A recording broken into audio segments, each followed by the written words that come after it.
Another episode. Gas Network presents sports for the culture. I'm here with the family. Bryce, XXV, Double I, Rome, D-Malo, Bro flying. T-Buggy, man. To the greatest sports show on the planet, La Familia. Hope y'all ready for a ride. Can't wait to hear what you guys got to say.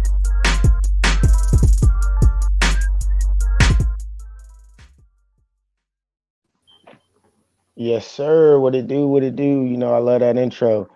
I'm back after a quick little 1 week hiatus. It's your boy Young Rome 22. All the loyal listeners and followers know who I am. Anybody new out there, man, quickly hit that subscribe button, that follow button. We got a great show lined up for you tonight. I'm gonna let the fellas introduce themselves. I'm gonna start with the bottom right. T Boogie. Hey, what's good, fellas?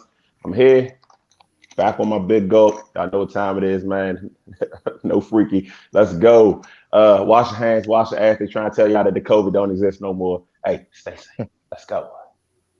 Yeah, they're loosening up on the massive mandates right in time for the travel season. That is not a coincidence, but that's a story for another day. Bottom left or bottom left. Introduce yourself. It's your boy D-Malo Vagu. And free Brittany Garner, man. Are you serious? We still locking up people for marijuana, especially in Russia? That shit is fake. She ain't had that shit depend on her. Yeah, hey, Brittany Griner is a very interesting story. We're gonna get into that a little bit later. You know, G, them laws out in Russia are a little different than out here, man. And even out here, they're just not loosening up on that. But The fact that there's still a stigma for hashish, like come on now, oil, like weed oil, come on now, yeah, it's just we fucking butt. definitely gonna get into that. Definitely gonna get into that. And last but certainly not least, top left. At Bryce, XXV, Double I, a.k.a. Mr. Big Leaguer. Hey, what COVID? COVID? What COVID? Nah, I ain't gonna do that. But yeah, free Brittany Griner, man. We're gonna have to I don't know if anything gonna start a war, World War III. Brittany Griner is a good enough reason, if you ask me. Yeah, man, Brittany Griner is definitely an interesting topic. It's a hot topic. Hopefully they get that worked out. Like I said, we're gonna touch on that in a few minutes. But let's go ahead and kick it off with the Scruff suspended. Yeah, Scruff is on hiatus. He was not suspended for betting on gas takes. Lord knows he's got some crazy takes. But let's get started with this NFL, man. We had Aaron Rodgers' big announcement today, and an even bigger trade followed that up with Russell Wilson being traded to the Denver Broncos, man.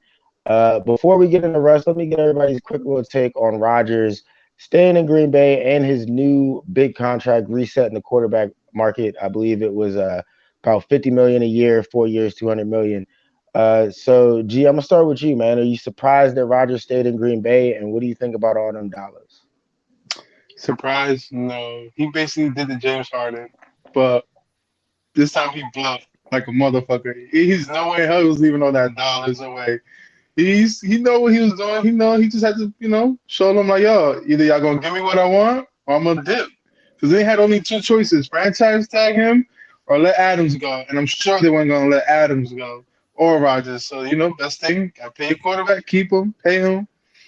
What else does Green Bay have? I mean, if you're gonna pay Aaron Rodgers now, Aaron Rodgers has to win a fucking conference playoff game. Like he has to win that shit. He has to go and win the NFC.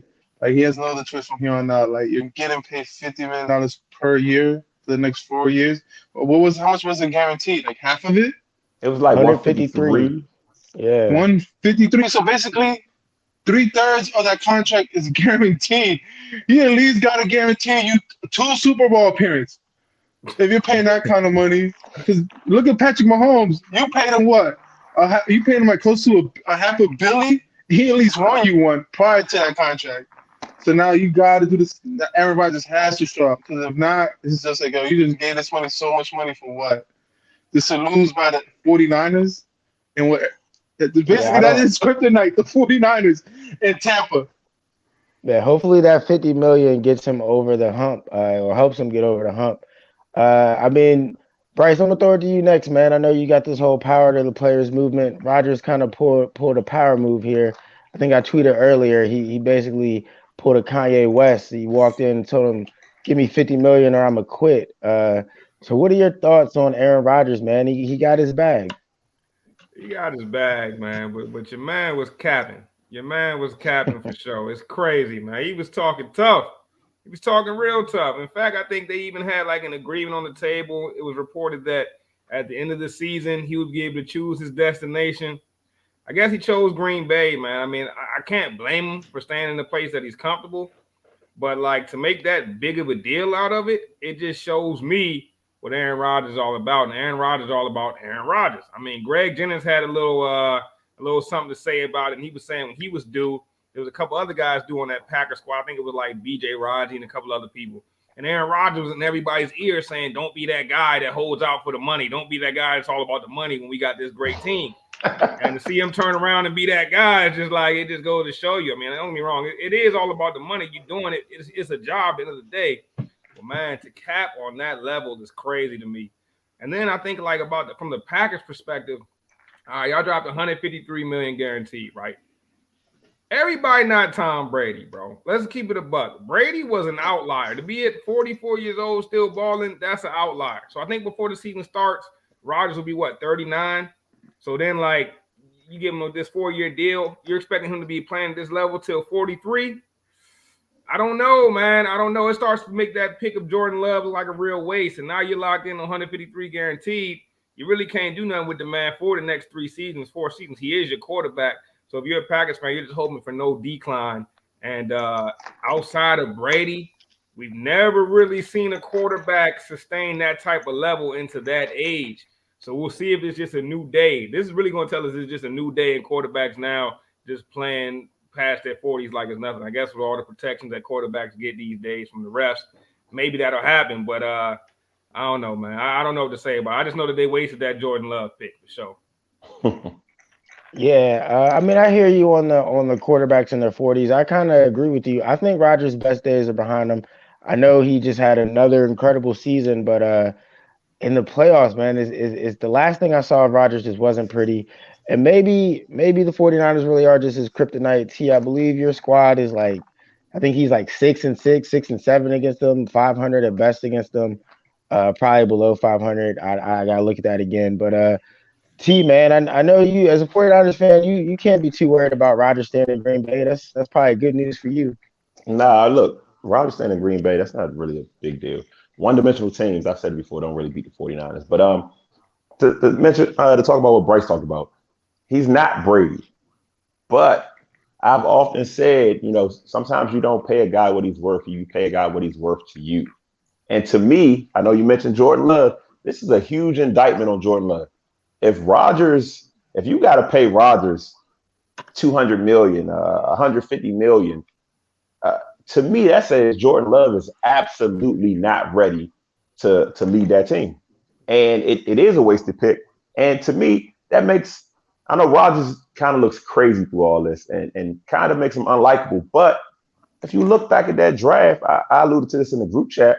You had Michael Pittman there. You had T. Higgins there. You had Chase Claypool. You took a backup quarterback that now you're saying isn't even ready to take the reins when Rodgers was asking for help. Kind of makes me not feel as bad about what Rodgers is doing to the Packers. I mean, I think it's crazy to do it as a person, morals, yada, yada, yada. But at the end of the day, it's business. And he figured out a way to get his bag. I'm not going to knock his hustle. I would prefer Rodgers wasn't in every headline, every news cycle, every few months. But no, he figured out a way to get his bag. And I really think he did this on purpose. He wanted the Packers to look bad. I mean, they took a replacement when like the guy put together 2 MVP seasons and had a replacement drafted. This guy's like Matt Ryan that didn't get a replacement drafted. So to be still lighting it up and get a replacement drafted, that's a slap in the face. And I think that's how he took it. So I'm not really mad at Rodgers, but it's just an indictment on Jordan Love and how the Packers have chosen to run their franchise. And we see obviously now that was a mistake. And then they handcuffed Devontae. I don't really like that either. You know what I'm saying? You're trying to tie him to Aaron Rodgers. Let Devontae go or pay the man. But it is what it is. I'm not worried about the Packers or Aaron Rodgers that can't get past the 49ers. He's lost twice to Kaepernick, twice to Jimmy G.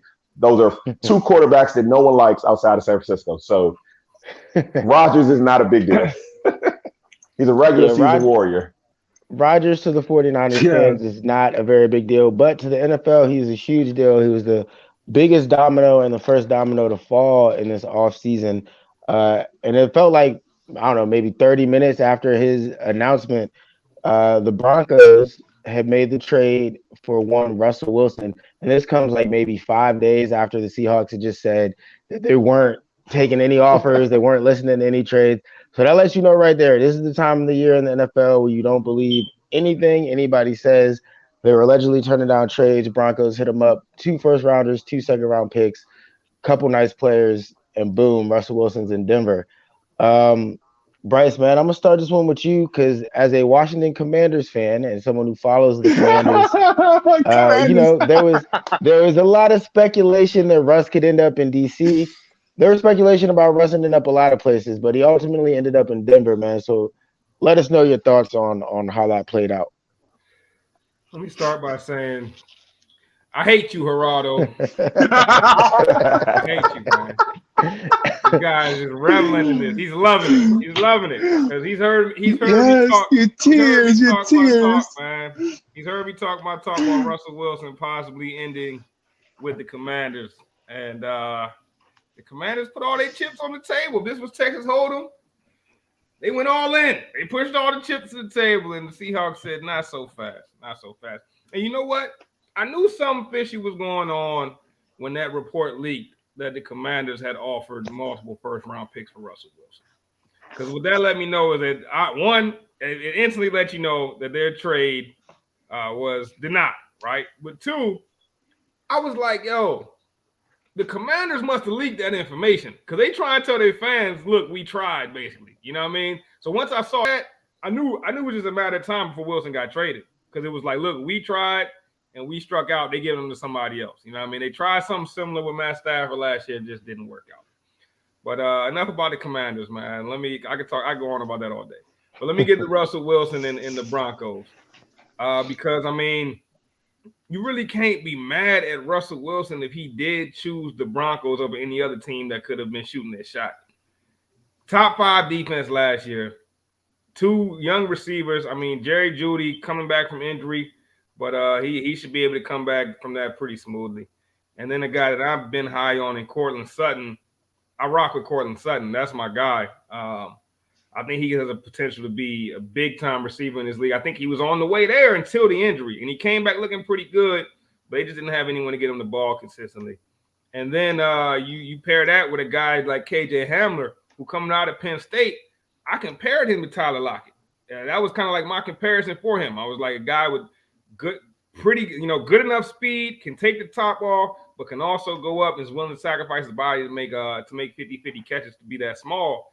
And I feel like now he's got a chance to really be something. Now, if we're looking at what they gave up significant assets. Let's be honest. I mean, you're talking about 2 firsts, 2 seconds, 3 players, and Noah Fant's a guy that they were definitely figuring to be a part of their puzzle going forward. So that's not like someone just bat the eyes. Like, that's someone you like, okay, like Noah Fant, they were serious. And then you talk about a guy like Drew Lock. At least that gives the Seahawks a bridge while they find their next quarterback option. But, it's hard for me not to keep going back to the Commanders. It makes me wonder, like, was it a thing where they just didn't want to trade him to the NFC? Or was it a thing where Russell Wilson was like, nah, I'm good on Washington. I'd rather go to Denver. Likely, it was a combination of both. But here I am, sad that my team is still without a quarterback. It's Deshaun Watson or nothing, man. That's my only choice. I mean, I know we got we drowning in controversy. A little more controversy won't hurt us, man. Time to sell the souls with Deshaun Watson. Who y'all want? Who you want, Texans? Hey, man. Hey, he's drowning in controversy. I heard Dan Snyder got a boat. Oh, my God. Commander Dan. Hey, but look, let's stick with Russ, man. It's as a Commanders guy, it is sad to see that we struck out on Russ, but there's another quarterback out there that we still in the running for, so we'll see how that plays out. Jimmy G. We'll keep y'all updated. Jimmy G is on that list, but Jimmy G. We'll keep y'all updated on that one. But yeah, T, man, I want to know your thoughts, man. We talked about it a little bit in the group chat. Who do you feel like won this trade, man? Do you think the Broncos gave up a little too much, or do you think you got to go get that when you're in a division with Pat Mahomes and Justin Herbert? I honestly think it's a tie, right? I think both teams won. We know now, right? At least we've seen it. Might be an outlier, but we've seen a team throw caution to the wind and say, I don't care about these picks. Give me proven players and win a Super Bowl. We just watched the Rams in the same division toss all their picks out the window to get guys they felt they could win with. Broncos, like Bryce said, you got receivers. He didn't even talk about a running game. You got running backs.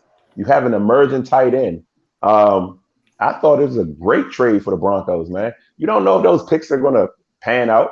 You know what I'm saying? You might mess around and first round draft a bunch of Brandon Scherfs. Like, let's get some real picks going on. Like, get them picks out of here, and you got Russ. And I will say, though, right, it kind of puts the Broncos in a situation where you're automatically win now. Top 5 defense, top 10 defense, I think. I can't remember. But good defense, and that was with a terrible offense. You're in win now mode. If you don't make the playoffs or anything like that, heads got to roll. People got to get fired. I think it's a win for both teams. I mean, Seattle, soft rebuild. Cardinals are in disarray. 49ers and Rams are strong. And you don't want to be the Cowboys. I feel like the Seahawks pulled this, looked at the situation and said, we're kind of a middling team. When Russ is at his best, we might make the playoffs, but we're not in a position to win the Super Bowl. So let's reload. The Seahawks were at their best with a rookie contract for Russell Wilson. Potentially they can go in the draft and find another rookie contract, spend money to bring in some real talent and make it work. Use those picks to create a new Legion of Boom if you want. You know what I'm saying? But I think both teams got what they desired. You know what I'm saying? Who actually wins a Super Bowl first? Probably neither. But I think both teams kind of came away with what they were looking for out of this trade. I hear you on that. The soft reboot thing for the Seahawks, though, I'm not too sure. I mean, they're kind of stripping the cupboard bare. And I think you might have been the one to say it way back when they did the Jamal Adams trade that might come back to bite them a little bit. Feels like this trade is to sort of make up for some of them other lost picks on the Adams Adams trade. But I feel like until we see who the Seahawks actually draft, the jury's kind of out on that. But as far as it goes for the Broncos, before I toss it to you, word is Von Miller might end up back in Denver too, man. So do you think Russ to the Mile High puts them as the front runners in the AFC West? No, I think who actually won out of all of this is Seattle. Think about it. Seattle's only problem, right, is the Rams and the 49ers. But the 49ers are so iffy because their quarterback situation. But besides that, the Cardinals are just, they're mediocre. Yeah, they're going to give you a great season. They could give you 10 wins. But after that, are you really scared of the Cardinals during the playoffs? No. And then if you think about it, Denver is going to have to go through the Chiefs, through the Raiders that are so underrated. Like, none of us thought the Raiders would have been second in that division. And then again, and you got the Chargers. It's just like, yo, I feel bad for Russell Wilson. I actually think he's going to a bad situation, not even a good one. Yeah, those receivers might be somewhat decent, but that defense is really legit. Like, I think Russell's going to a tough situation when he has to go against. Back then, he only had to worry about one quarterback at that, right? When he was in his old division, now he has to worry about 3 other guys, and they're all decent and pretty proven to be legit quarterbacks. You know, and then you talk about Russell having a good. Now I think Russell's going to a terrible situation. I think he's gonna have a hard time with it in Denver, and try to play over there. I think this is not a good trade at all. I actually think Seattle pulled a quick one on everybody. Well, anybody like Russell should have just stayed. He had receiving core. He had a legit receiving core. Lockett is a true number 1. Metcalf is another one true number 1 or 2. The only thing he was missing was a run game, but it was kind of iffy. They could have drafted somebody or traded for somebody. O-line was trash. Defense was trash. But the defense, you could fix the defense. Like, you could trade. You got off seasons. You could do something about it. You could draft. If you guys talking about all these draft picks, right? They could have did a legit, like, drafted pretty good. I really think Seattle got the best out of everything, and Russell just got the short stick. You guys can say all this good thing about receivers, but you can only throw it to one person in the long run. You really can't do nothing about that. He brings up and then some good against he's points. going against the defense. It's gonna be hard. It's one thing when you have to see who you have to see in your division. The Rams. Who had the Rams? It's just Stafford and who else? Jimmy G. It's one thing we have to see those two guys, right? No. That legit defense. You're going against McVay and Shanahan. You're going against some of the greatest it's one minds. thing going against those two great minds. Now you're talking about you're going to like Patrick Mahomes, Herbert, that's a legit gunner, and Derek Carr, that is not a bad guy. Derek Carr reminds me of Eli Manning, but with weapons now. And he has a great – to me, I think Derek Carr, giving him a better running game, and Derek Carr is literally – they're like the old Eli Manning in the Giants. But no one's going to say that now because it's Derek Carr. Yeah? But he's above average quarterback in my mind. Shit. That's what I'm saying. Russell got the short end of this stick. He just got some decent receivers. And these guys are all that great, right? Why did they end up this team should have been 9. What was it? This should have been 9-7 at most. Or 9-8. I really think Russell got the short end of this thing. Those receivers and I'm not impressed by none of those guys. I mean, Judy got hurt, and the quarterback situation. I mean, Bridgewater he wasn't enough. Hey, and that defense is all that he good. brings up some good points, though. And y'all talking about Von Miller coming back. Like, Von Miller, that old man, like, do you really rely on Von Miller to be that guy again? He looked great when you got Aaron Donald around you. Who isn't going to look great around Aaron Donald when he has like a half of the offensive line trying to hold him back? Hey, you say you get him 5 sacks for Aaron Donald in the middle, huh, bro? Yes. Hey, I don't know. I'm not saying Seattle won this. Seattle basically pulled a quick one on everybody, and no one's realizing how bad Russ is about to have it. I don't know if this was a terrible move for Russ, but I do think if the Broncos can't find a way to win this season or next, they're in trouble because Russ, I believe, has 2 years left on his deal at like $50 million. So, I mean, he's underpaid right now. He's going to be looking to get paid. We just talked about Rodgers getting $50 million. That QB market is dumb crazy right now. So the Broncos, they're copying the Rams, putting all their chips in now. But I feel like G might be right on this one. They might be the team to end up with egg on their face. And Russ is going to light it up in the Mile High, bro. This is a high altitude stadium, right? Right. Russ's best passes is that deep ball, right? That boom ball they call it, bro. He's going to throw. So you have them outscoring the Chiefs in the shootout at Mile High. Yeah, I watched Aaron Rodgers come to Denver with scoliosis and pass the ball. Russ can still sling it. I think I'm not doubting Russ. I think Jerry Jeudy is going to have an MVP season or a Pro Bowl season. I think a lot of these guys are going to have career years. Their numbers are going to look great. The Chargers are a team that looked great all throughout the regular season and then failed to make those playoffs in large part because of who G was talking about in the Raiders and Derek Carr.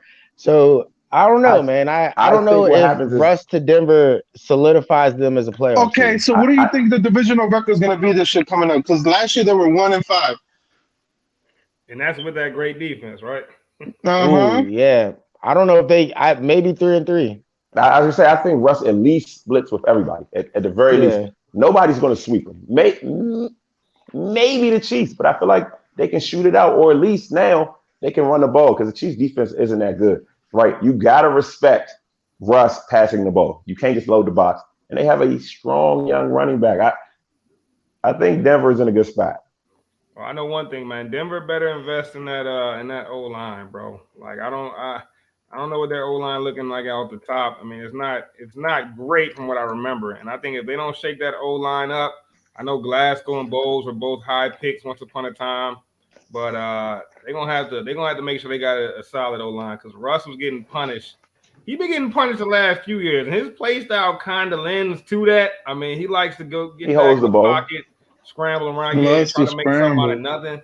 But if they don't get that O-line certified, man, it's gonna be a long story. But really, I don't care what happens to Russell Wilson. Matter of fact, man, cue my future playlist. Yeah, let's get the future popping, man. I'm playing future the rest of the week, bro. March Madness on repeat, man. Russell Wilson turned us down. Man, future getting a couple extra streams this week. Play I feel throwaway. you You on gotta that play one, bro. throwaway. You just gotta play throwaway. You gotta play March throwaway. Madness, baby.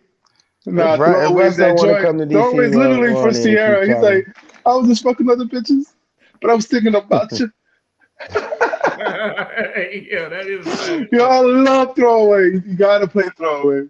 Man, shout out Yeah, to it's Future, classic. man. Shout out to Future, man. Hey, so from one great black QB to another great black QB in the making, let's switch gears here a little bit. Let's talk a little bit about Lamar Jackson.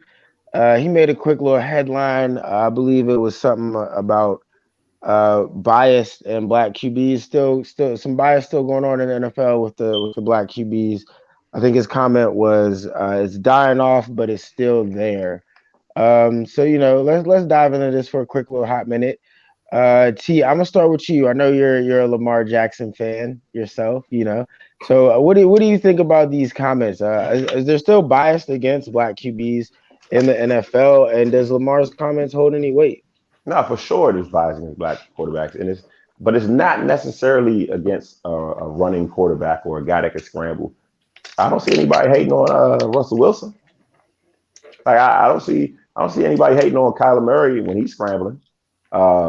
Justin Fields, what's the guy? Hurts. I don't see people hating on them when they're running. Lamar has an issue with the criticism that he's getting, and it's not just because he's a running quarterback. It's because the Ravens aren't winning. So I do think both things can be true, right? When you're a talented guy like Lamar Jackson, you're expected to win deep into the playoffs, and he hasn't. So I think that's the criticism. But at the same time, yeah, sure, there's certainly bias against black quarterbacks. People were mad at Russ for even wanting to leave Seattle, and we just watched Aaron Rodgers hold his entire organization hostage multiple seasons. So what you're allowed to do as a black quarterback, and we watched Tebow get a second chance, right? My man Dwayne Haskins hit the bench. I ain't heard from him since. Like, there's certainly bias, but both things can be true, and I think that's what's going on right now. I think he's hearing the criticism, and he's saying, well, they're mad at me because I'm running. No, they're mad because you're not winning. Because if you would run your team to the Super Bowl, no one would care. But you're not. And so I just think both things are true. And, if you want to quiet the noise, win. In all sports, at all levels, if you want to quiet the noise, win. You can always count on T for some Lamar shade. Go ahead, That's not no shade. It's a fact. Your man hates Lamar. Let's keep it a buck. I don't hate Lamar, bro. It's just that There's two people T hates: LeBron James and Lamar Jackson. That's a I fact. think anything with LJ is like your kryptonite, my man. LJ, LeBron I know who his least favorite Lamar president Jackson. was. His least favorite president was Lyndon Johnson. I'm for sure. If it's LJ, your man is not with it. Least favorite running back, Larry Johnson. Facts. You don't mess with the LJs, bro. I ain't mad at you for that. But I wasn't really a Larry Johnson fan either. Or Grandmama. Hey, look, I do feel you though. I do feel what you're saying, T. You make some good points right there, especially when you brought up Dwayne Haskins, right? So I don't think that like the bias from black quarterbacks to me is shown the most in the leash they're given, man. Black quarterbacks get no room for mistakes, like, you know what I mean, and they also get far less praise for accomplishments. Let's run through it, right? You brought up Dwayne Haskins. Dwayne Haskins' rookie season, right? 58.6 completion percentage.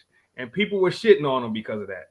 They were saying he couldn't pass. They were saying he wasn't accurate. He wasn't this. He wasn't that. That was through about, I think, 8 games. Maybe he started 7-8 games his rookie year.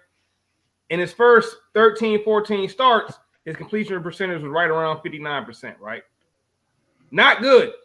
But if you look at a guy like Derek Carr, who won his entire rookie year, 16 games, with a completion percentage of 58.1%.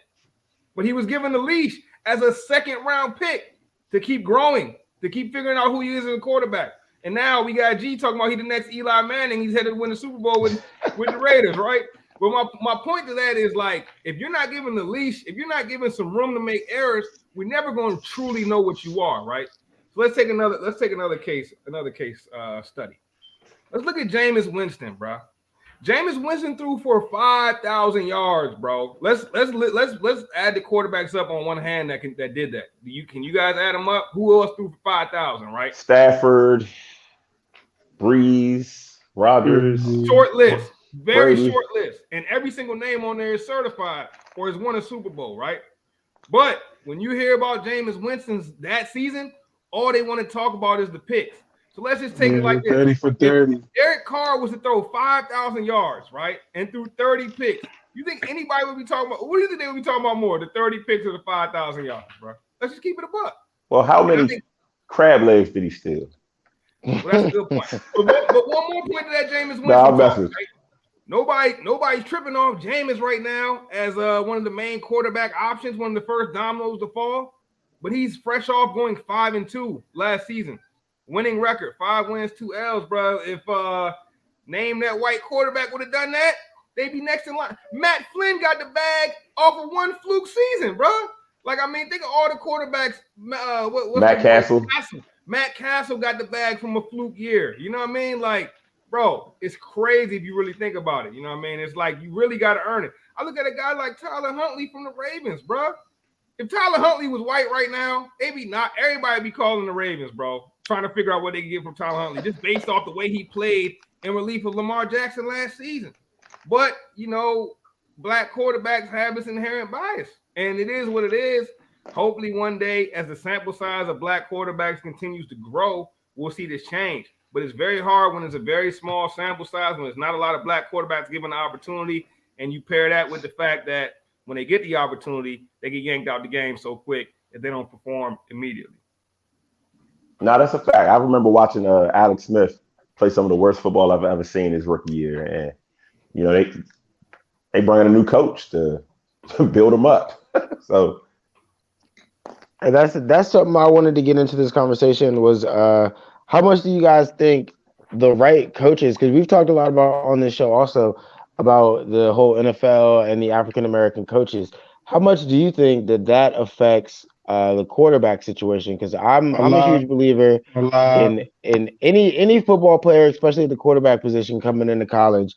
Once you get these guys into your organization, your system, whatever, how are you developing them? How are you bringing it along? Because even if you look at it, and I'm gonna let you jump in a second. Even if you look at it non-racially, you're saying, all right, I want the best player, right? I don't care if he's black, white, green, yellow. I want the best player.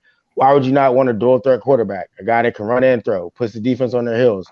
So if you're looking at it like that, why would you not want to get a guy that can run and develop him into the passer that he can also be?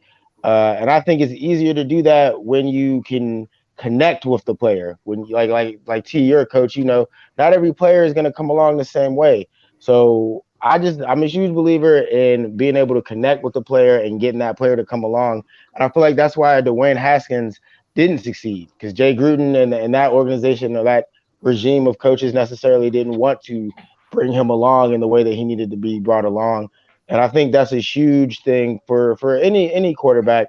But it seems to affect the black quarterbacks even more, and I think that has a lot to do with the lack of coaching. But yeah, G, what are your thoughts on the whole situation? I think it goes down to you're going to be comfortable with more of the people you understand. If there's more black coaches involved, even if there's just like coordinators more involved, they're going to stick out more for these guys. You see a white man's going to stick out more for the white man because he understands his background and his culture. So he's going to give him like, oh, well, listen, let's groom him. We could do this and that. But since there's not a lot of black coordinators or coaches, these black quarterbacks don't have these multiple opportunities for that exact same reason. That's why there's still that kind of bias to where, like, Haskins, he almost had it with the Steelers, but Big Ben was just a little bit still that much better than Haskins. So, like, you know, he did get to the right situation, but he still hasn't developed to be that guy yet. Given another opportunity, another situation, he might be. But then again, Haskins gets down into some other shenanigans throughout the season. So that stigma goes with him too. Like, you know, it is true they say, like, you know, like our fall is not that much. You can only fall for so little before any other things can like doom your career. And look at Big Ben. My man got accused of fucking raping multiple women. And my man still had a coach, not just because he was because he was a winning guy, and then he had an organization that knew his background, that understood him, so they gave him chances. If there's more people of color in these head office spots, they're gonna give these guys a better chance. And so the biases are leaving away. But it's just like what T said earlier when it comes to Lamar Jackson. He just has to win. That's all it is with him right now. And he's feeling the pressure. It's just up to him what he does with the pressure at this point.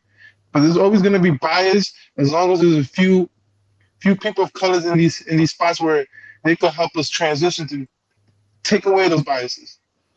That's a great point, bro. Like, can I add on that real quick? Absolutely. Yeah, go ahead. Like, perception is reality, right? Like, we all know that. Everybody's heard that term thrown around a million times, right? And it's just a fact in this too. And let's look at it like this, right? I'm not trying to make it a black versus white thing because really it's not. It's more of an opportunity thing. But if we were to take, what would we say if you ask me what makes a successful quarterback? How can I define a successful quarterback, right? And I had to give you 3 or 4 things you could say this is a successful quarterback. I'd probably say a Super Bowl champion, maybe a guy that's been to a Super Bowl, a consistent playoff performer, playoff guy, a Pro Bowler, an All-Pro, right? So let's just say those are 5 criteria. If you reach one of those, I'll consider you a successful quarterback, right? If we were to pool the whole pool of the history of starting white quarterbacks, then you take the whole pool of the history of starting black quarterbacks. I bet you, percentage-wise, there's more successful starting black quarterbacks than white quarterbacks, just percentage-wise.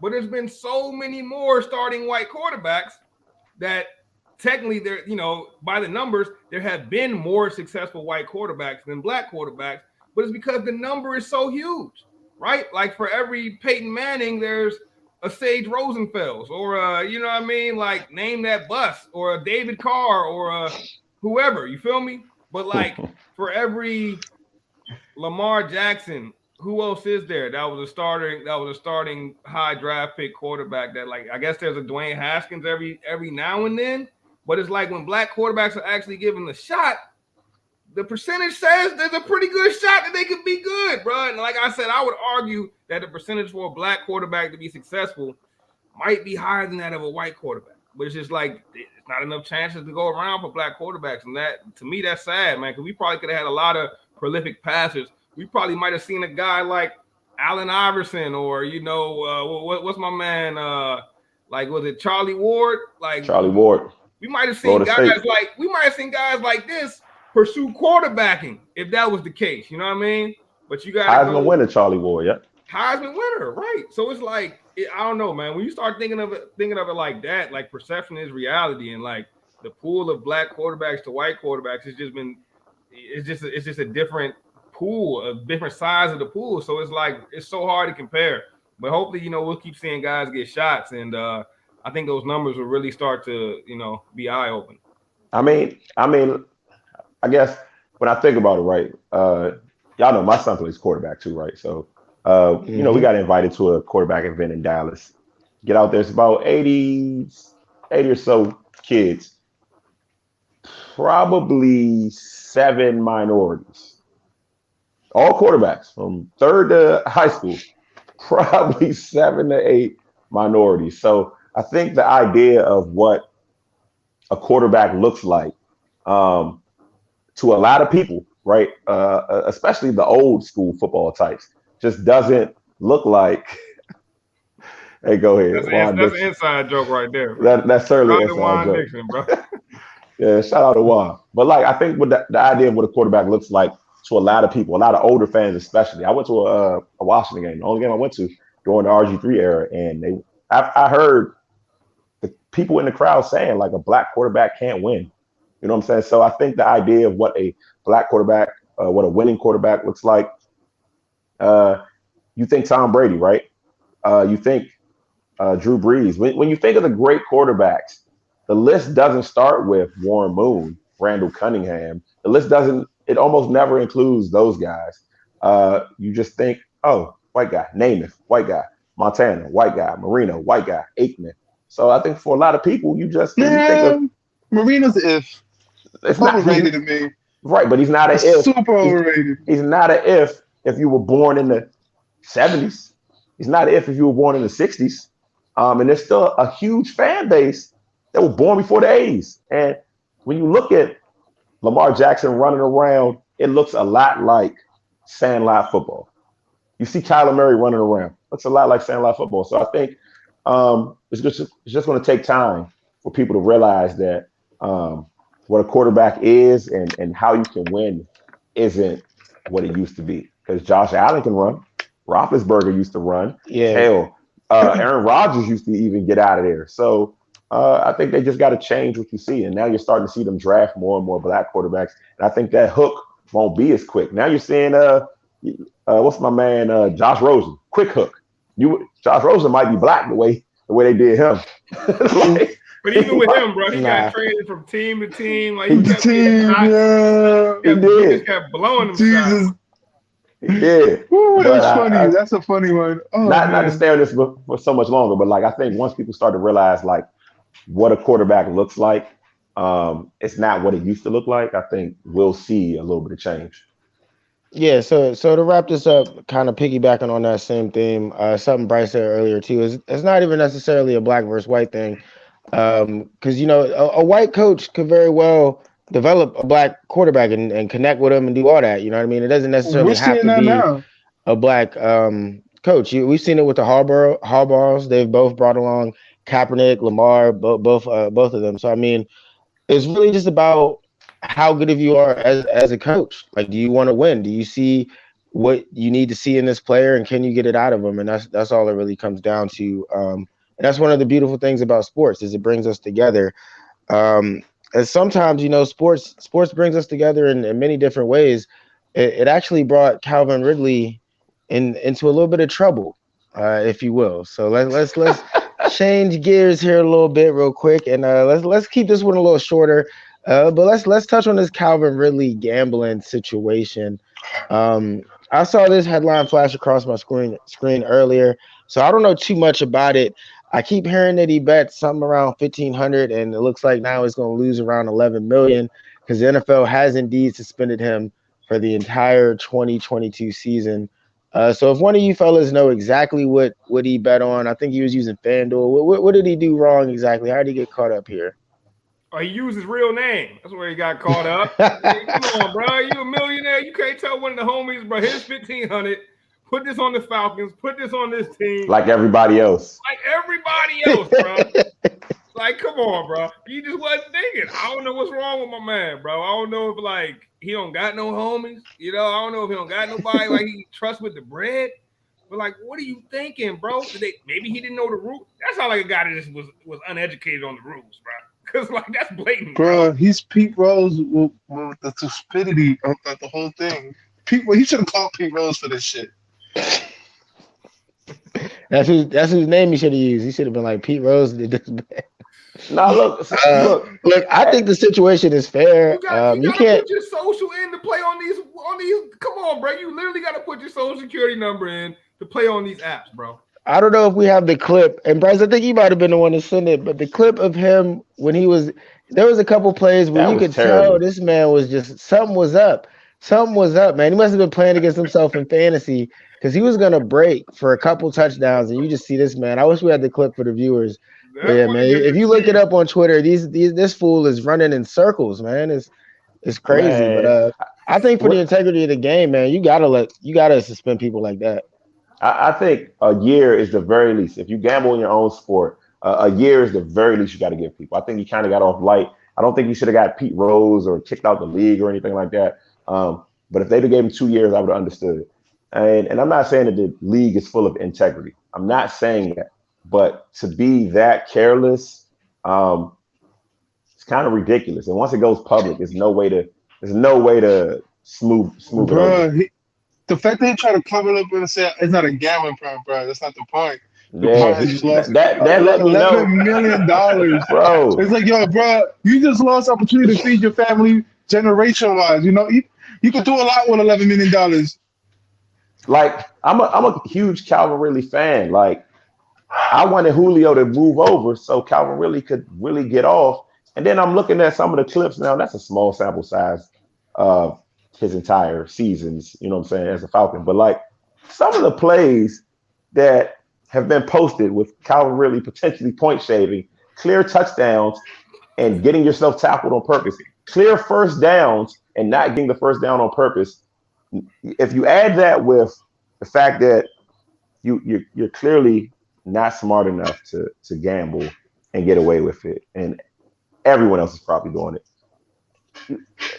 And then you add that to the fact that, like, I'm so frustrated with Calvin Ridley because I drafted him in a lot of fantasy leagues, and I'm wondering. You got him in a dynasty league right now. Yeah, bro. I'm look. You don't get to watch a lot of Falcons games because they're not on prime time. So I'm wondering, like, why bro didn't go off, and now I see, like, you weren't even trying in some of these cases, and this is the biggest one that speaks to me, right? With the Rodgers situation, with a lot of different situations. When I see a player in trouble or people kind of mad at them, if I don't see teammates speak up for you, it kind of lets me know how other people feel about you. Because regardless of the fact of how wrong it was, if I'm Matt Ryan or I'm somebody in that locker room that I consider close to Calvin Ridley, not to mention you probably gave up on the team. Maybe that's why they're not speaking out on you. But, like, no one's speaking up on your behalf. So that just kind of lets me know how the people you've interacted with feel about you. So sitting down is for a year is more than fair here. Bro, I got no remorse for this guy, Calvin Ridley, bro. I feel nothing for him, bro. Like, you an idiot, bro. Like, what's wrong with you, bro? Like, bro, if I was gonna bet, like, unethically, I would give my bread to T. I give my bread to Rome. Would you bet on the Falcons? I might even give my bread to Gerardo, but I had to make sure. I had to make sure he gonna pay me on the back end. Nah, I'm just playing. Damn, would you bet on because I'm light skin? Would you bet on your own team though? I don't like you today, bro. I don't like you today. And then you bet on the Falcons to win? That alone should be a year suspension. Wait, you bet on the Falcons to win. Did he give up the parlay that he betted on? Yes. He bet on the Falcons to win without him. Without him. Hold on. On top of this, bro, you $11 million man, and you just got suspended for $1,500, bro. Yeah, yo, the story only gets worse, bro. Like, if the man would have bet $700K or something, I'd be like, all right, well, at least he was risking it all. No, bro, he went with $1,500. Like, bro, you just a nut, bro. Bro was just bored, man. Like, hey, so let me throw this out there. Is this it for Calvin Ridley? Because if you look at his last season, he missed at least 2/3 of the season for mental health reasons. What quarterback is going to trust him to play with him? And now he's like, talking about this dude. Does he get another shot? Does he get another shot? Yes. I think there are a few. I think that Alabama connection runs deep. I think there's a few starting Alabama quarterbacks that would be willing to add an Alabama receiver and give it a shot. Man, that man had a breakaway touchdown, and he let Drew Sorensen catch him, bro. The slowest safety in the league, bro. Fuck that, man. I'm like, hold up, bro. Something's going on here, bro. Like, bro, even the defenders were surprised, bro. They was like, I'm not this fast. Bro, I haven't heard one person speak up for Calvin Ridley's character, and that bothers me. Yeah, even Tom Brady spoke up for AB after AB took his pads off. Even Brady said something nice about AB, but yeah, that's what I'm saying. I ain't see nobody say nothing about Ridley. I might be. Yeah, Ridley got to be a piece of shit of a person overall. I would consider him a piece of shit of a person. You telling me what you gonna tell your wife? Yo, I lost $11 million for $1,500. We cool? Like, you gotta be a real piece of shit. Like, to be like, yo, what are you gonna tell your wife this next season, this whole season? Wait, bro, but did you see his tweets? Like, his tweets basically told me I ain't tripping. Like, he was tweeting like, I ain't tripping. Yes. I'm be healthy. I get a whole year. He said, yeah, I get a year of rest. Hold up, bro. $1,500, bro. Bro, I think his tweets alone should be enough for him to not get another chance. Think about it like this. That's crazy. Don't y'all think it's kind of random? Like, last year, he had a lot of days off during the season, and it wasn't because of COVID. If I'm not mistaken. Mental health. Allegedly. Yeah. Bro, quit on the team. They gambled on them. Like, a year is, if anybody. That's what I'm saying, man. It's a terrible look to be out for 2/3 of the year on mental health and then get busted for gambling. And as you guys have put it, the dumbest way possible, bro. So, I don't know, man. Best of luck to Calvin Ridley. The Raiders are definitely not going to sign Ridley. The Raiders are definitely no more Alabama receivers. He definitely hell no. Ooh, damn! I must have spoken too soon. I forgot about that one. Yikes! Yeah. Yikes! Bama receivers ain't been right since Julio, man. Yes. All right, man. Well, let's keep it pushing, man. Let's jump to a little bit more serious topic, man. We teased it in the open, so thanks to everybody that's been listening the whole time, man. We're gonna get to this Brittany Garner situation right now, man. If y'all haven't heard, you must have been sleeping under a rock because this is beyond just the sports world. It is actually just national news. If you're an everyday American, Brittany Garner is been arrested as far as we know. I don't even know if they've even really said where she's being held at or what the actual deal is. That we'll know if She's she's in a arrested with dungeon, the if she's possibility. in a Russian jail cell or a Russian dungeon for all we know. But we do know that she was stopped for marijuana. I think it was some type of cannabis oil. And we know here in the States, depending on which state you're in, they might not even stop you for that fruit. They might just wave to you and let you keep it pushing. But it's a different thing over there in Russia. I think she's looking at like 5 to 10 or 15 years if convicted. If something crazy like that. I'm not up on the Russian laws, but this is a crazy situation. A lot of diplomacy have to go into this one. But fellas, man, what were your initial thoughts when you first heard about this situation? This was a jump ball. Let me start this one. At first, I'm not gonna lie, I jumped the gun. I thought that, yo, damn, she got caught for she's going to jail for bud, and then you start doing a little research. I'm like, wait, is this a shisha oil? It's nothing crazy. And on top of that, it has me wondering, is like, yo, why are these women having to go outside of the country to go play basketball? Why aren't these women getting paid more just so they can stay at home and play the sport? They're good at it. They're goal-winning Olympians. Like, they should be literally staying at home and playing these games. And their viewership is going up. Like, why isn't the NBA trying to at least pay these ladies a little bit more to afford to have a living wage to live in this country? Let alone, I'm not gonna say their product is just as great as the NBA, but damn, these girls they play some of the best fundamental basketball that we see right now. Why not pay these ladies the money they deserve? Pay them a little bit more. Pay them something that they could stay here and they don't have to go outside the country to play. Pay them something that they have these good benefits. They could just stay in this country and not have to go outside. Clearly, this is something that the NBA needs to fix right now because some stuff like this is going to happen more often than not. We understand that these ladies like to smoke weed just as much as men.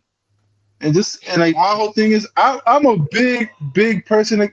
I'm always with marijuana, and I hated the fact there's laws against it because marijuana is not as bad as alcohol, in my opinion. Don't tell my mama, but I started smoking weed when I was 13. And listen, I ain't never got in no kind of trouble. Just some bud, baby. Yeah, I might stink, but shit, I'm gonna always eat me a plate of food. I ain't trying to become no alcoholic and get skinny and die.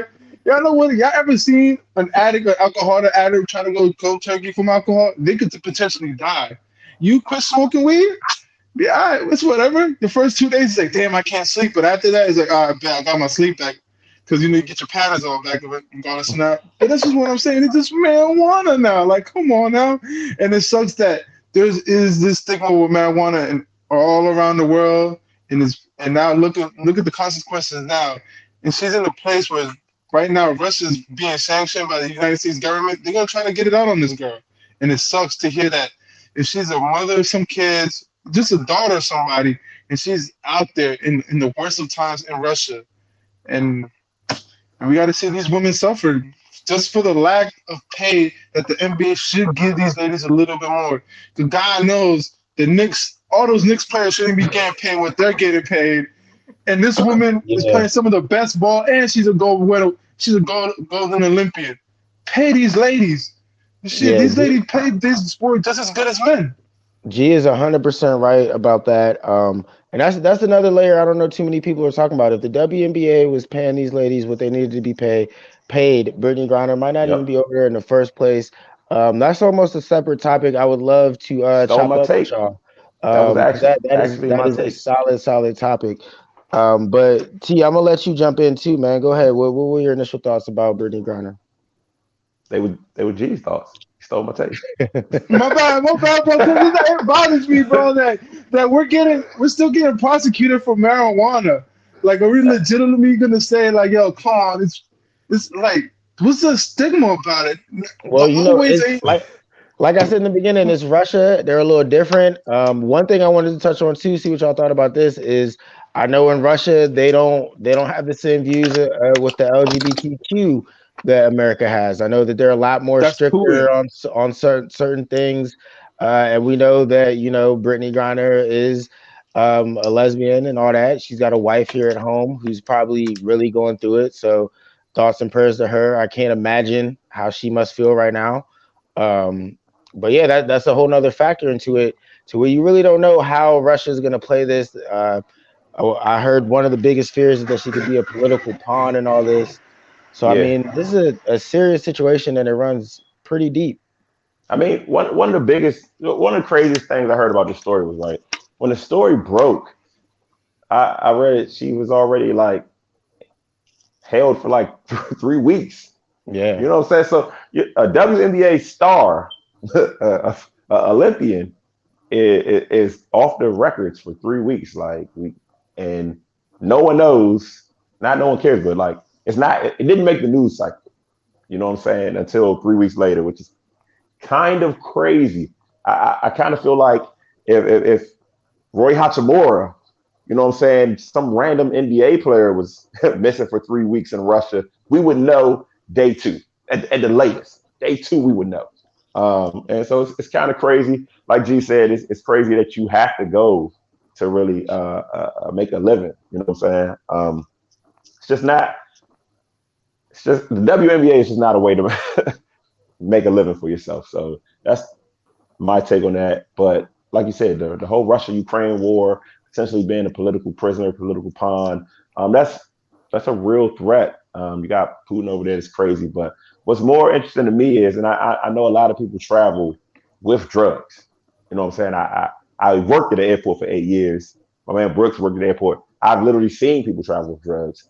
I know people personally travel with drugs. So, and I think people don't know the risk, right? Airport crimes are federal crimes, and that's federal in the United States. So if you're flying internationally in Russia, I don't know if they call it federal, but I can only think that those laws are more strict and more severe because they could potentially say you're smuggling. You yeah. know, No, you that is. I actually have it written down. The way Russia's looking at it, they arrested an American citizen for smuggling a significant amount of drugs.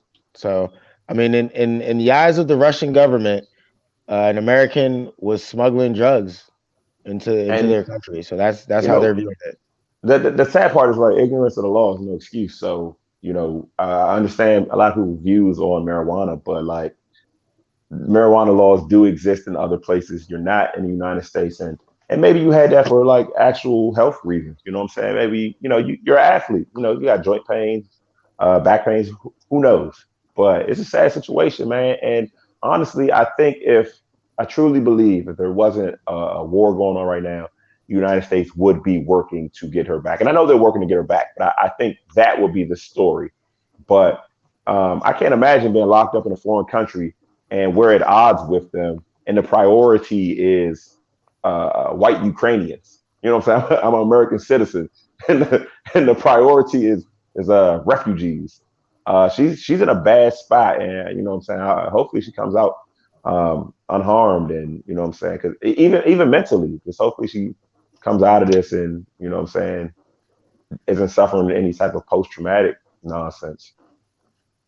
Yeah, nah, that's real, man. To piggyback off of that, T, like, I really feel for her right now because I mean, we stated the obvious things. Like, I mean, Brittany Griner she's a part of the LGBTQ community for one. That's not accepted, as freely in a country like Russia, where their government's actively done things to try to silence that community, right? Right.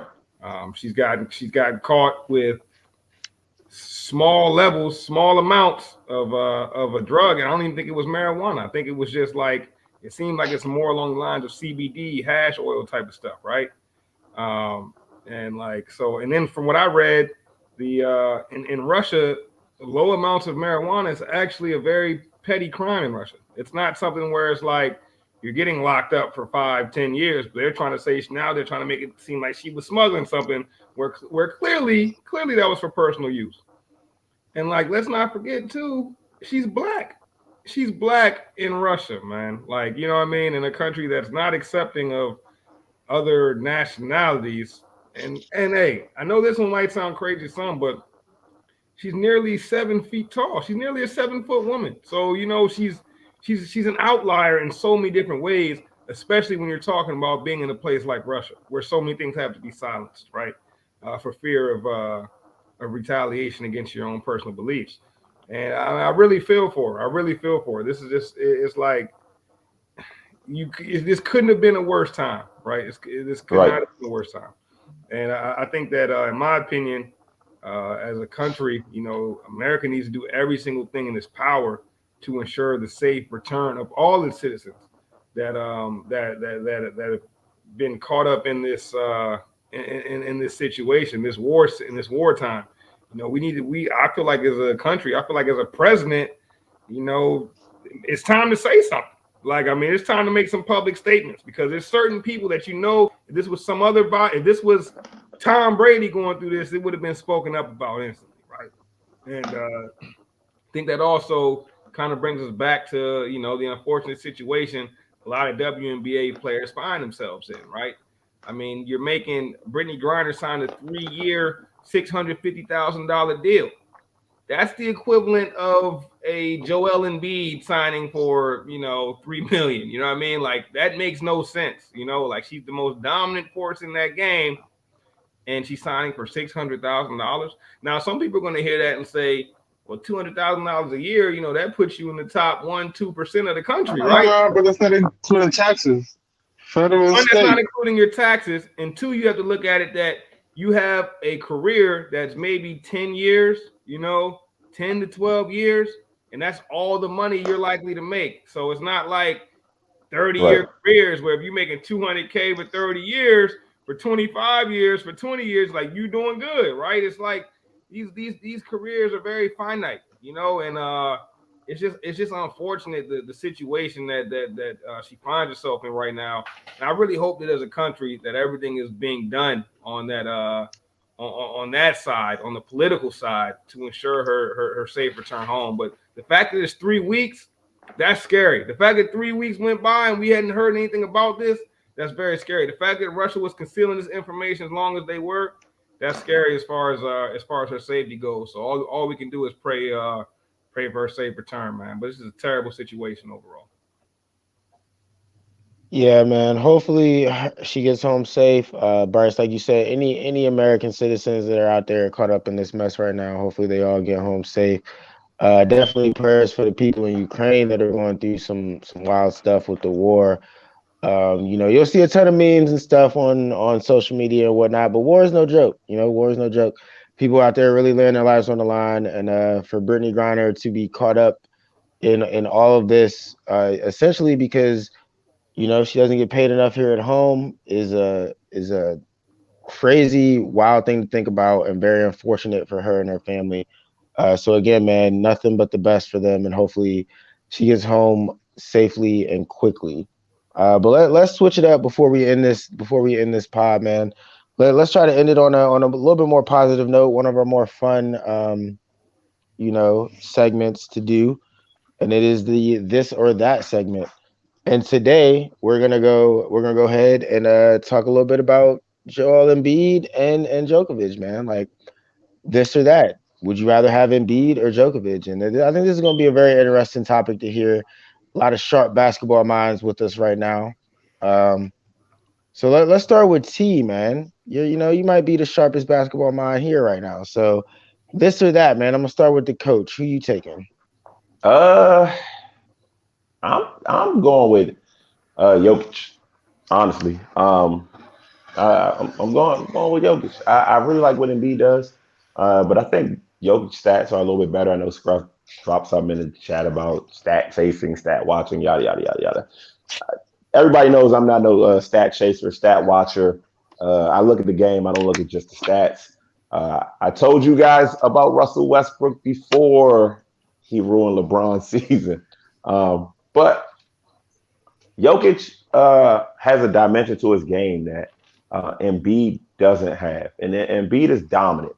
He's dominant on both ends of the floor.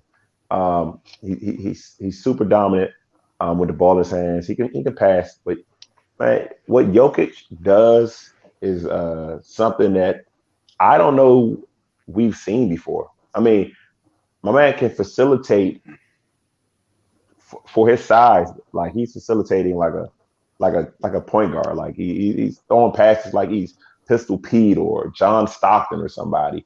I really all right. This should sell it. I look at both rosters. Jokic does not have Jamal Murray. Jokic does not have Michael Porter. He's out there playing with Jeff Green, and he's finding a way to get it done. Embiid has talent, man.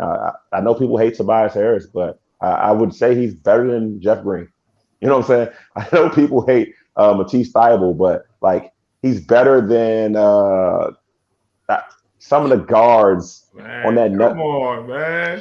Are you trying to tell me Tobias Harris isn't better than Jeff Green? Are you trying to tell me that Jeff Green instead of Aaron Gordon? If you would tell me Aaron Gordon, I'd say they're somewhere around the same.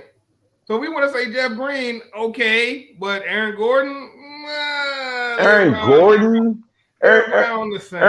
Gordon has had a career revival thanks to Jokic. Because before Jokic, he was doing absolutely nothing.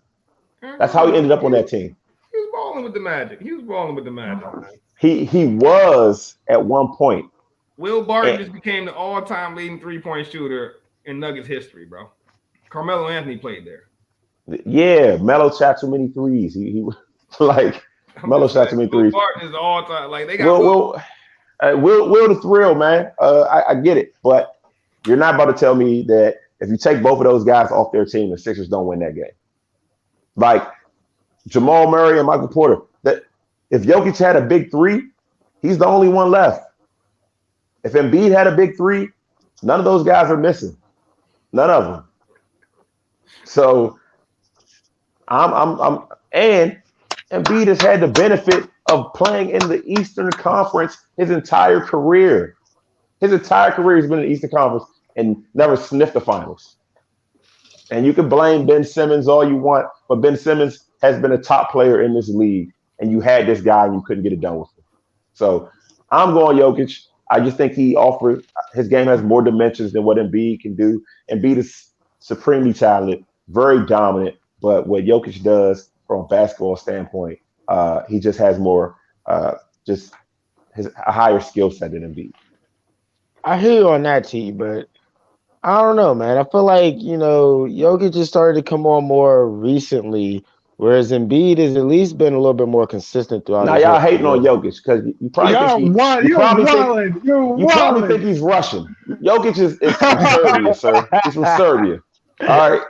Close enough. I know the Russian hate is at an all-time high. It's been at an all-time high for me when they killed Apollo Creed, but he's from Serbia, sir. Yeah, that's wild. That's wild. All right, so my man is from Serbia. We got the geography lesson in right quick. Bryce, man, who you rocking with, man? The Serbian or the American? Wait, Embiid's not even American. Yeah, he's not. Oh yeah. That's what is he? Is he Congolese? He's from where is he from? That's right, not American. Embiid not Nigerian. I don't think he's Nigerian. I don't think he's Nigerian either. I can't remember where he's from, but what I will say is, man, he's not from Kansas. Nah. He's from Cameroon. Yeah, Cameroon. I knew his country started with a C. But I'll say this, man. Canada. Kansas. For the sake of this Costa Rica. For the sake of this or that, I feel like I gotta be a contrarian, man. Everything in me wants to go with Jokic, though. I will be honest on that, right? Like I do think Jokic is better, especially if we talking right now. So I got to go to a different angle with this, right? Because if we talking right now, I feel that Jokic is the better player. I mean, Jokic leads in every stat category. Like, listen to it, man. Listen to it. Points per game, Embiid. Rebounds, Jokic. Assists, Jokic. Steals, Jokic. Field goal percentage, Jokic. 2-point percentage, Jokic. 3-point percentage, Jokic. Like, bruh, 3-pointers made, Jokic. Come on, bro. He's killing it when it comes to stats. Like, no doubt, bro. But if I had to project, like, you know what I mean? Like, and this is the only way I could kind of lead towards Embiid. I feel like Jokic might be a little closer to his ceiling than Joel Embiid, bro. I feel like Joel Embiid and me and Scruff have spoken about this on the show a little bit. Joel Embiid is just, and Harden is kind of gonna slow that progression down maybe a little bit. What Joel Embiid really just started thriving is that do everything guy, right? Crazy usage rate without Ben Simmons. His usage rate was through the roof before they got James Harden, and we really started to see like flashes of his entire repertoire. And I feel like when it's all said and done, if Embiid's usage rate continues to be at an all-time high, I could see Embiid eventually surpassing Jokic. I think Jokic got him right now. But if I'm going strictly off potential from now going forward, I lean towards the potential of Embiid because I feel like Jokic is, closer to a ceiling. Now that ceiling is an amazing ball player, right? Don't get me wrong. And it's a ball player that right now is better than Joel Embiid, if you ask me. But 5-10 years, if you're going to tell me that both of them are going to remain completely healthy, I don't know, man. That athleticism that Embiid brings, that presence that he brings, that dominance that he brings, when he's on his game, bro, he's really unstoppable. And I think there's more ways to take a guy like Jokic out the game than there is to take a guy like Embiid out the game when he's on his square. So I don't know, man. Like in the sake of being contrarian, I'm gonna go with Embiid for this one. But I think right now Jokic is the clear cut favorite. But bro, that potential that Embiid still has, bro, he still has, as good as he is right now, there's still room to grow for Embiid. I can't say the same about Jokic. At least if there is, it's not much more room, I don't think.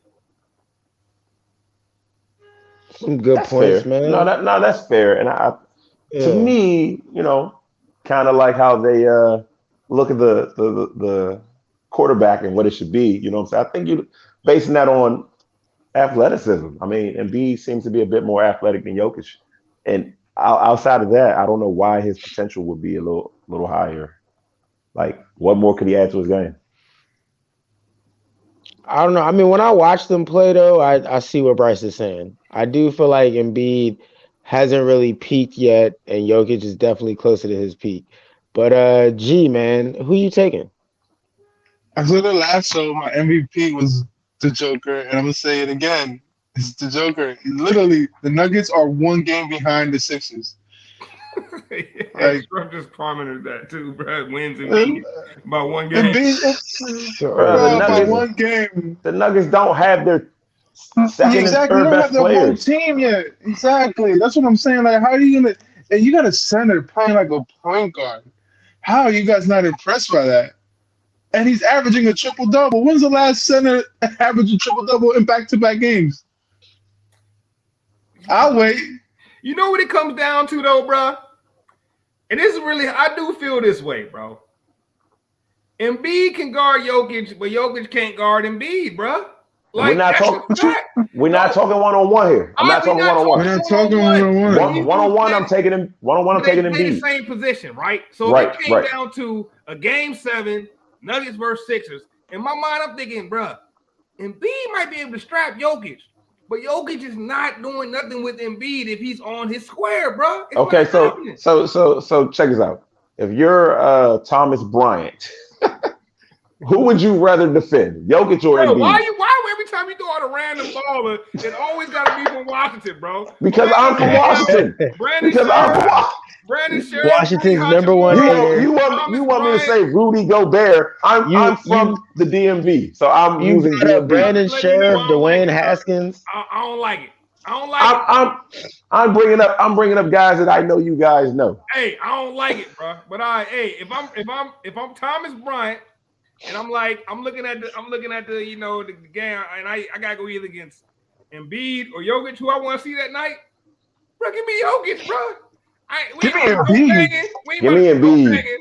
I gotta get Embiid all day. Come on, Embiid. Give me Embiid, bro. Because you know why? I'm gonna tell you why. Joker could do so much on and off the ball. Exactly. Embiid, if I can slow him down offensively, I can reasonably contain him. If you can slow Jokic down from scoring, my man might finish with 18 assists. Like he might just ridiculous. Go dime crazy. You know what I'm saying? Put you on a highlight with a no-look pass. You know what I'm saying? Like, I'm not saying Embiid can't do that, but right now, Embiid's game is to get the ball and score. Jokic's game is I can do whatever this game calls for. You need me to bring the ball up the court, I can do that. You need me to pass, I can do that. You need me to block shots, I can do that. Like, what do you need me to do? Right, the Joker dropped 30 points in the fourth quarter. These guys only 30, yo, remember I was talking about the other night, bro? I was saying that MVP moment. That MVP is all about the moments. When he dropped that 30 in the fourth quarter, I was like, bro, I think he might have just solidified back-to-back MVPs with that. Bro, it's hard, bro. And that's the crazy thing. What you guys said, right? His athleticism is not all that, but look at him. He's just thriving on the field. Like, my man he's looking unstoppable. He don't even need to dunk. He can barely get off 2 inches. You can see him when he tries to get up. He don't even get off more than 2 inches. And I'm like, I got it. If you can't stop that, what the fuck is Embiid gonna do with those brittle ass knees? My man only got 2 more seasons in them knees, so his ceiling ain't that far. Like that, bro. I love Embiid, bro. I love Embiid. I grew up watching Hakeem Olajuwon. When I was younger, I was a Rockets fan. Embiid's footwork is the closest thing you're going to see to Olajuwon. Embiid defensively might be the closest thing you see to Olajuwon, and Olajuwon is arguably one of the greatest defenders ever. So I get where Scruff is coming from, but bruh, what Jokic is doing, we may never see again.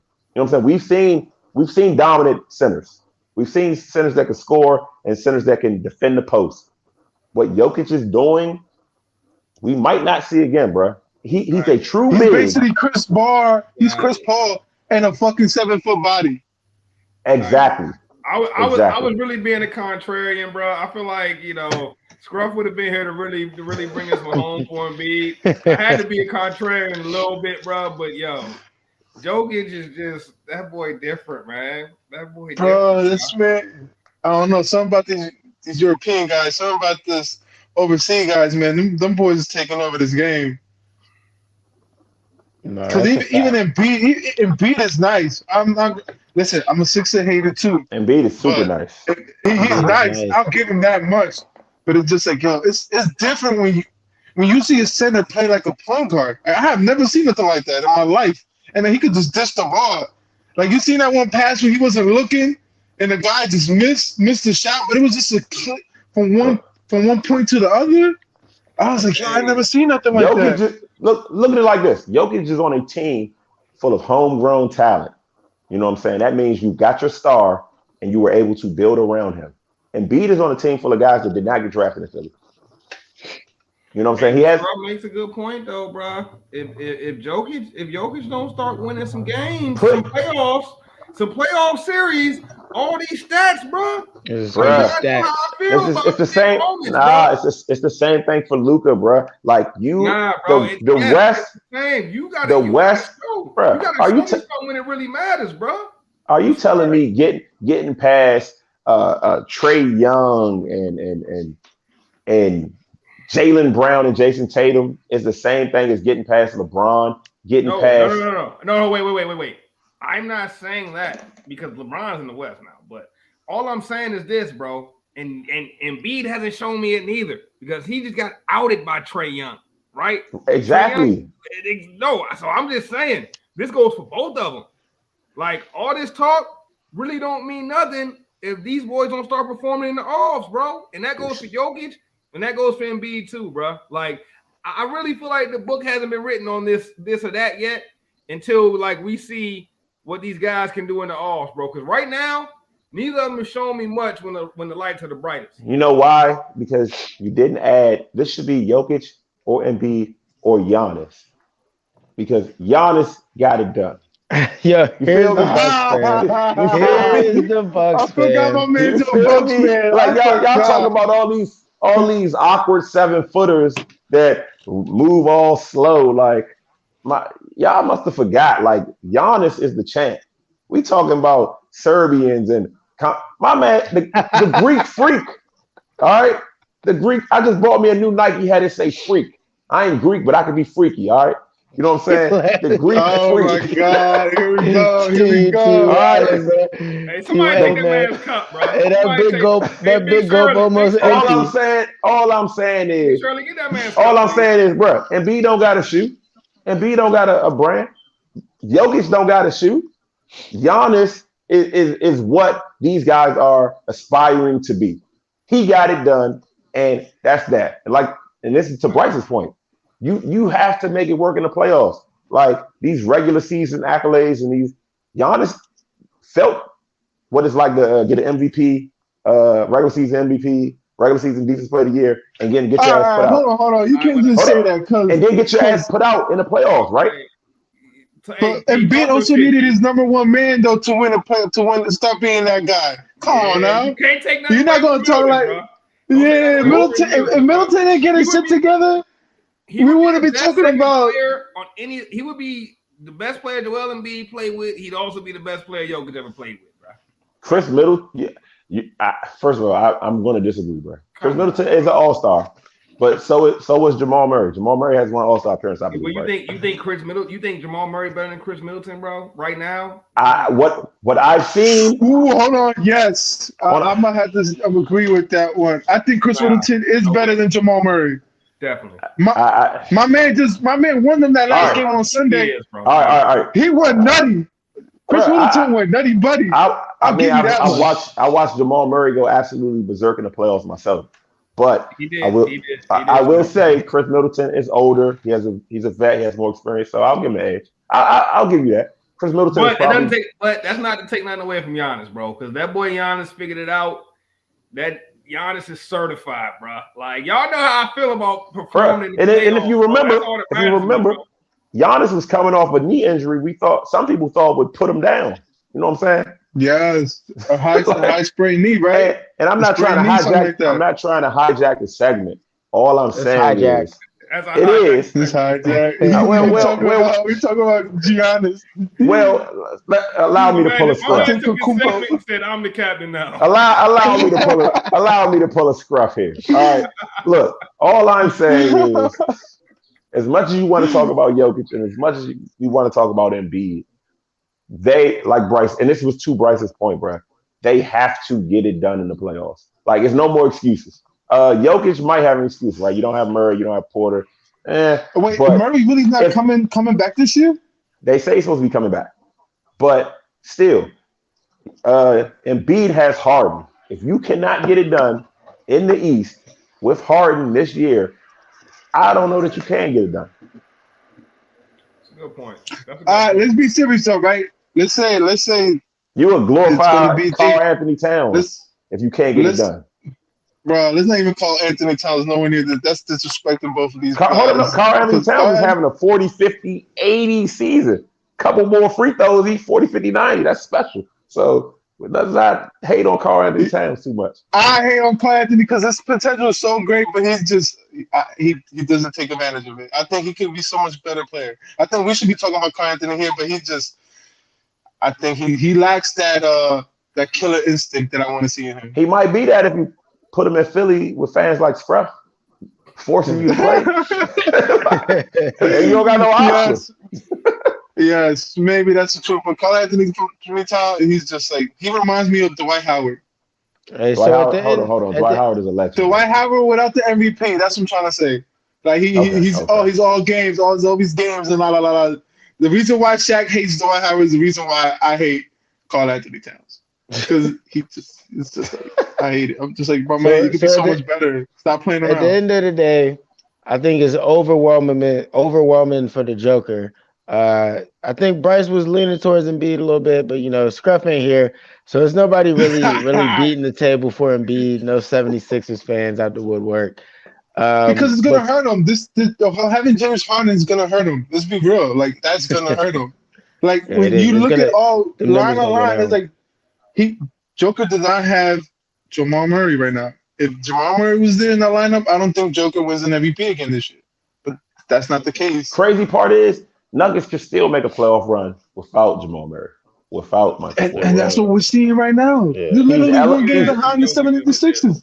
Yeah, he's legit. If he make a run, bro, he's elevating those guys. I agree with that. I need to see a playoff run, bro.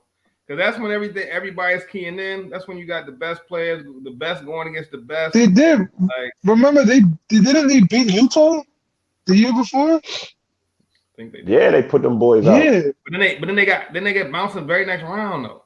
Yeah, but wasn't Utah number 1 seed?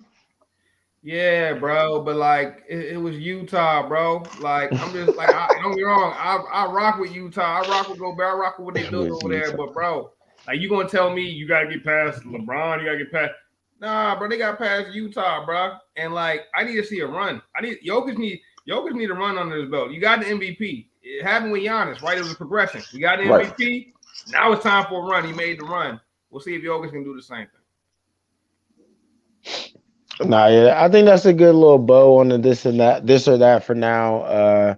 NBA is heating up. It's March Madness. Basketball is we definitely gonna be talking a lot more basketball as the weeks go on. So wait, who's winning? Who's winning this series first? Since we're here, right? Denver versus Golden State. Who's winning that? And then who's winning Cleveland versus? Well, no, it would be Woo. It would be. State. That game's tonight, right? Didn't that game already start? Denver Golden State? Were they playing tonight? I don't know. I know it's the Warriors play tonight, right? Yeah, they're playing the Clippers right now. Yeah. Oh, it's the Clippers. They're playing the Clippers. All right. Oh, I think the Nuggets. Yeah. The Nuggets just right now beat with Golden the standings. State the other day, I think. Yeah, I think that was the other day. All right, I'm right now with the standings. In the series, I'm taking Golden State.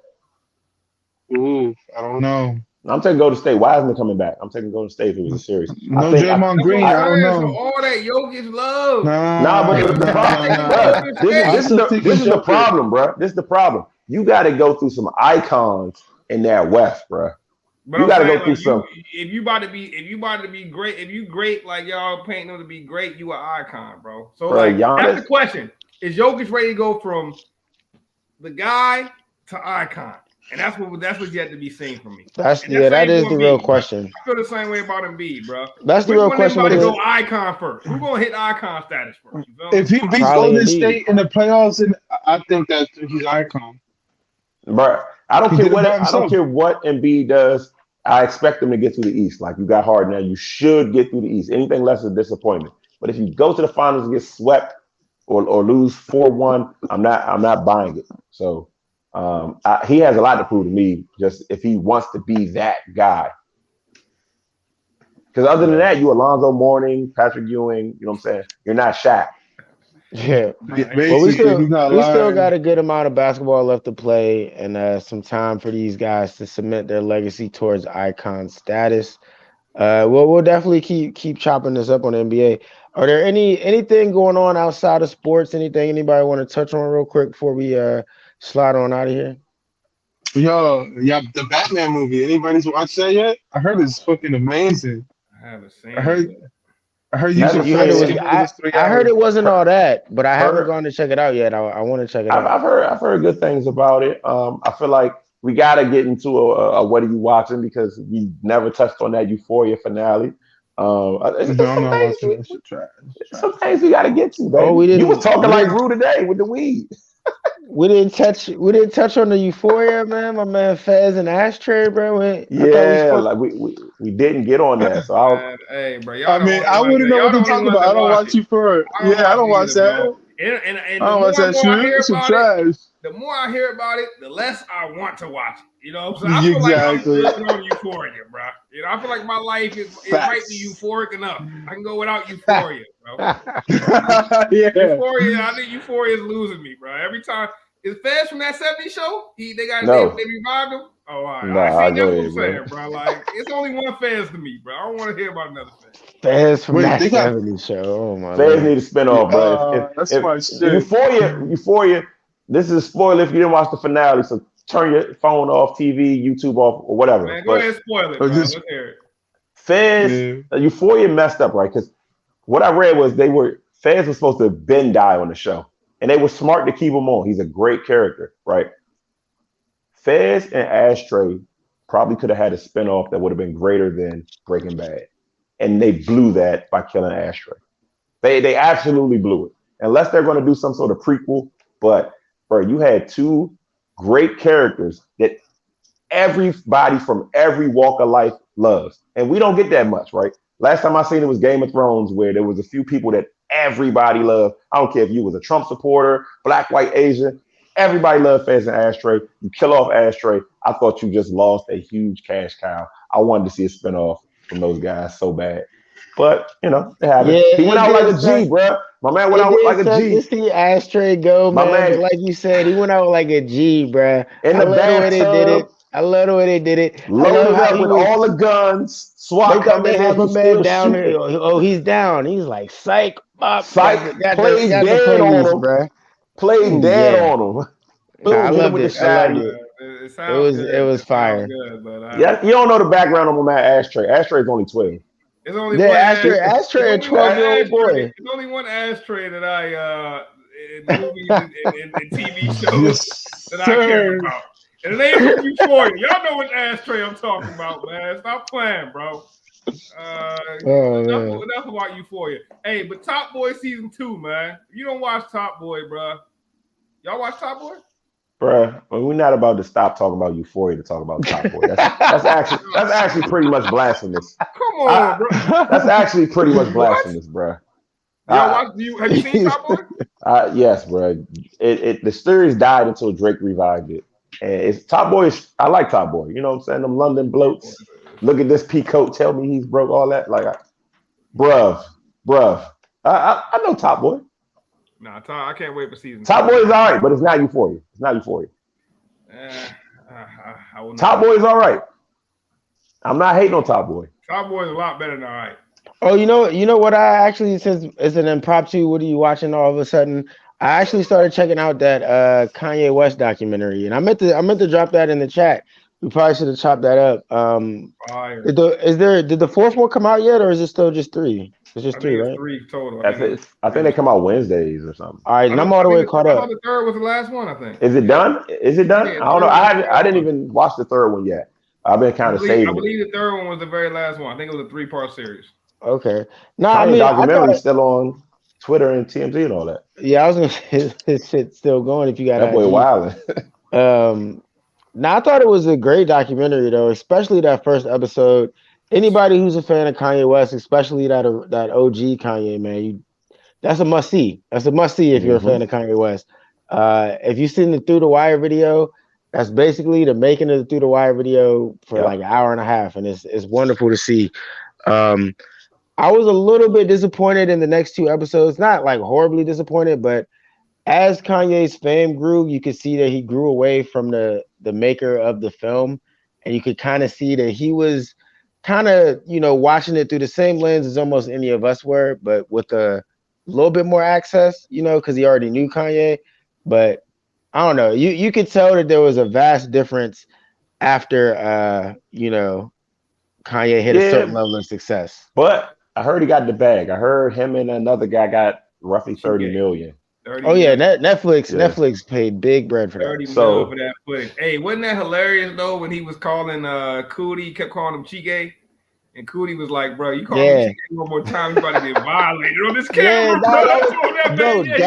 That moment was like, I felt like for Cody, that was like the moment where he was like, "Bro, like that was the last like real moment I had with Ye before." He became with Kanye before he became Ye type shit. But like he humbled the shit out of Kanye right there, bro. Because as soon as he said that, like, bro, you'll get violated, bro. Kanye was like, "This my man Cootie. He go all the way back." Okay, so he started showing love instantly, bro. That shit was I love to see that from Kanye, bro. Because like now, man, he's on this like crazy pedestal where it seemed like he's so untouchable. But that was like a moment of just like him being one of the homies, man, and like.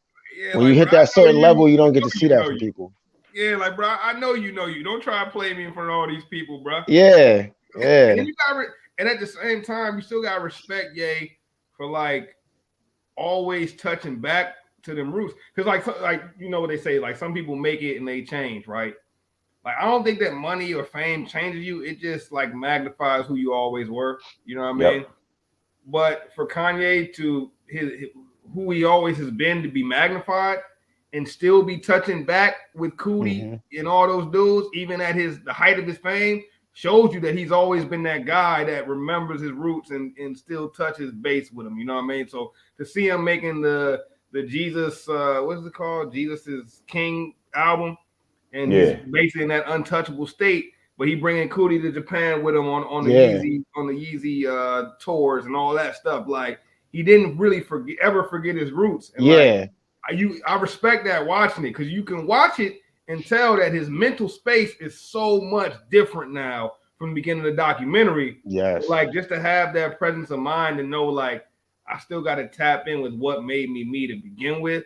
Like I got a lot of respect. Like a lot of people was clowning Ye for the doc, but like to be honest, it just cemented the respect I got for Ye watching it. I watched the doc, right, and I'm looking at what we at least see Kanye to be right now, and I kind of feel like from episode 1 of that documentary to now, like my man's been super obsessive about things, and you know what I'm saying, and right or wrong, he centered himself at the middle of everything. And he's still touching back and things like that, but he's always believed in his own self, always believed in his own genius. He's had a mother that instilled in him, you know what I'm saying, his greatness. You know what I'm saying? She validated his feelings, his thoughts, his beliefs, for better or for worse. And like Bryce said, man, that money magnifies the good and the bad. So we get amazing work. We get My Beautiful Twisted Dark Fantasy. We get these great songs on Donda, but we also get burying Pete Davidson. You know what I'm saying? So it's like we also get buying a house next to your wife. Like, you know, you one thing about Kanye is from day one, bro, you've got the good and the bad, and it's always been on front and center, and he hasn't tried to hide it. Maybe managers, handlers, PR people have tried to hide it. It's the same guy that got on stage and told you George Bush don't like black people. You know what I'm saying? He's been Kanye, and that's one thing I can appreciate. He's been himself, for better or worse, and I respect that in people regardless. You know what I'm saying? That sort of consistency. No, I'm with you on that, bro. He always been himself, and he always had the utmost belief in everything he did, and that's why he succeeded. I got a question. How many episodes going to be in this series? It's just 3, I believe. 3 I think it's only 3. Yeah. That's it? Like it's over? Because that's the only reason why I haven't watched it yet. I don't want to keep on waiting. I got too many other shows for that. Yeah. It's a lot to binge, though. I'll tell you that now, because each episode about an hour and a half. Oh, that's about nothing, man. I'm not smoking weed no more for lit, so I'll be all right. people been talking. It's been a lot of talk about Ye, man. A lot of different sides being taken. Like, I mean, he's clearly going through something crazy. But when you see what he's going through and you see the documentary, it's like you understand he goes so hard because, like, he's proven himself right so many times. Every time, yep. And he's like, wait, but y'all think I can't get my wife back? I'm going to show you. You know what I mean? Like, that's just like, he's not even trying to show you. He's just trying to show himself, honestly. You know what I mean? He's trying to prove it to himself. And, yeah, you right, man. He did have a mom that really validated him. And you could tell how the loss of Donda really set him on a different path, man. Who knows what he would have became, or if he probably still be the same guy. Who knows? But with Donda, you just never know, man. How his life would have changed. Yeah, that was probably the best part about the whole doc. The time seeing him with his mom, man, like that was some real emotional stuff, and seeing how much she really affected him, and how much, you know, his career was just based around her and stuff. Like it's a great documentary, possibly one of the greatest documentaries of our time, man. I mean, like, I can't think of another hip hop artist. I mean, there's probably other artists that have documentaries on them, but this is probably one of the greatest documentaries of a living artist, period. And hip hop, Cootie need an Oscar for that, bro. For real. I mean, we got Fade to Black. No, this is you know, the beauty of this one is we know where Kanye is, right? This is not some documentary we're getting after he died, right? This is not a Biggie or Tupac documentary. This is a guy that is inarguably at the top of his station. You know what I'm saying? He's at the top, and you're getting the documentary of how it started right now. I think that's real. Right? That's super dope. You don't see that in any other form. We got The Last Dance 100 years after Jordan quit playing. That Hey, you footage, know what? that footage had been out. You know what This I'm is saying? giving me an idea, man. We need a gas cameraman, man. We need our own cootie, man. We need a cootie, right? Yeah, we Facts. need somebody documenting all this from the get go, man. Facts, bro. Facts. They Hey, man. need to document the argument me and Scruff had outside the semi-pro football game we was recording, bro.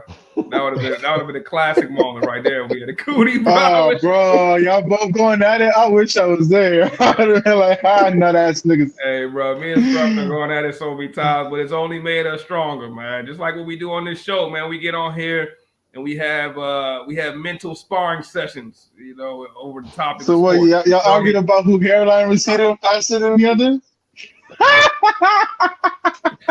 I hate you, G. I hate you. Hey, go ahead. I told him before the show started, man. G's like that kid that your parents kept bringing around that you didn't really like, but you were forced to, you know, to make him. You gotta play with him. You gotta play with him. You gotta share your shit. He eat up all your food. He always talking shit, and you be like, let him play Nintendo. But he always there, so you just indoctrinated him to the family because he's always there. You know what I mean? Like, G is that kid, man. I hate it. Today. You don't believe that shit. But, hey, for the rest of international, You don't believe that shit. I hate you, G. I hate you. Hey, man, you know what it is, man. Always having fun as always. You know how we end these shows, man. You just let me walk into that Sports one. for the culture. Sports for the culture, Sports for man. the You know what culture. it is.